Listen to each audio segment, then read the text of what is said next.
So that Superman trailer, pretty swell, wasn't it?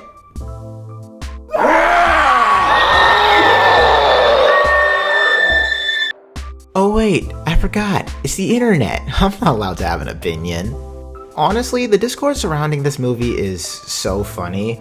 You have people talking about how Green Lantern's constructs don't just come out of thin air. You have people complaining about Superman getting upset at Lois. People are even complaining about crypto. So to make a long story short, the internet does not deserve my opinion on this movie, and I will not talk about it once. I am simply using the popularity to just boost my viewership. I'm actually going to be trying a whole bunch of new content all summer long, because as it turns out, you actually need to post videos to get more subscribers. So if something does well, it will return a lot faster. So with that out of the way, let's turn Superman into a Pokemon. First thing I wanted to do here was make an awkward looking Pokemon. Clark Kent, or Young Clark, a Pokemon that is incredibly powerful, but does not know how to use any of that power, and doesn't want to use any of that power on someone else. Then, I needed to find what on earth to turn Superman into, because Dear Kal-El is what we call vanilla flavored. He is a strong guy with a red cape and a letter on his chest that everyone is obsessed with making an evil version of.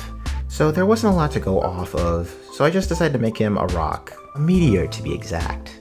Taking inspiration from Pokemon like Roggenrola, I was able to make Calm Pebble. Art-wise, I was pretty glad I was able to separate the gems from the base body by using paint. I used to hyperfixate on just recreating the Pokemon art style, but now I get to experiment. Campebble, the Comet Pokemon. Initially believed to be some kind of rock, Campebble are actually comprised of metal from a meteor that is from a galaxy currently unseeable. These creatures are incredibly powerful, but their abilities are quite fickle. This ends up making them shy, and rather reclusive. Fortunately, Campebble are very kind in nature, and will do anything in their power to help people and Pokemon in need. It's a bird, it's a plane, it's a bigger meteor with gems sticking out in the vague shape of a hawk. Every time I keep worrying about this looking basic, I just remember it's Superman, nobody's gonna blame me. But I did eventually have to start using gradients to keep the colors from looking flat. And that's an art tip I would like to get out there. If you're not happy with the colors of your design, select that color, find a darker color, place that at one end, then find a lighter color, vice versa. This will make your designs become incredibly more vibrant without adding a single shade of lighting. Like and subscribe for more art tips. Back to this guy. I actually do not have a name for him. Just had to wait for a garbage truck to move, even though trash day was yesterday. Anyway, back to this guy again. I don't have a name for this guy. I racked my brain for 2 whole days and couldn't think of anything that didn't sound incredibly stupid. So for right now, he's a UB. Think of something better in the comments, will ya?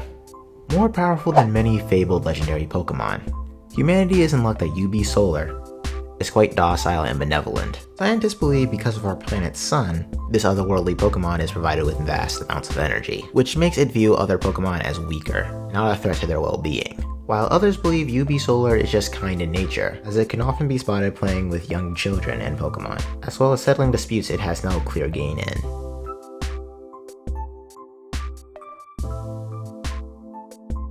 Now, I am in love with the Absolute universe in DC Comics.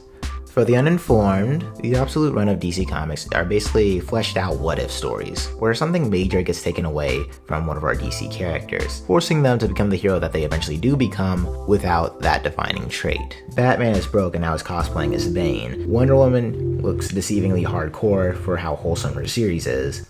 And Superman was raised on Krypton for 10 years before it blew up. He knew his parents, his culture, with the trade-off being that he was on the bottom of a caste system. In a government that prioritizes being unquestioned and crapping on the middle class over being right.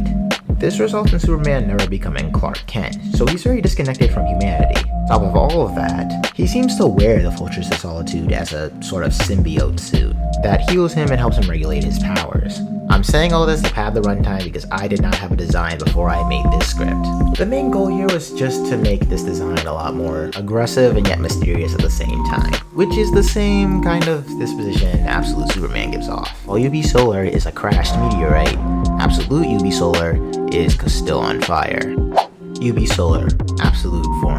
This variant of Solar's origins are completely unknown. They give off a more violent and unstable disposition while still sporting that universal kindness to other Pokemon. This variant will become so enraged at any form of injustice it witnesses, it will temporarily set itself on fire. It's speculated that this form does not even evolve from Pebble, which causes its erratic behavior. So that's all I got for now. Do not blow up my comment section with Superman discourse. This is me taking advantage of a hype train. That's all it is. Instead, let me know what you think of Pebble and the UBs. Do you like them? Do you hate them? What would you have done differently? Bye-bye.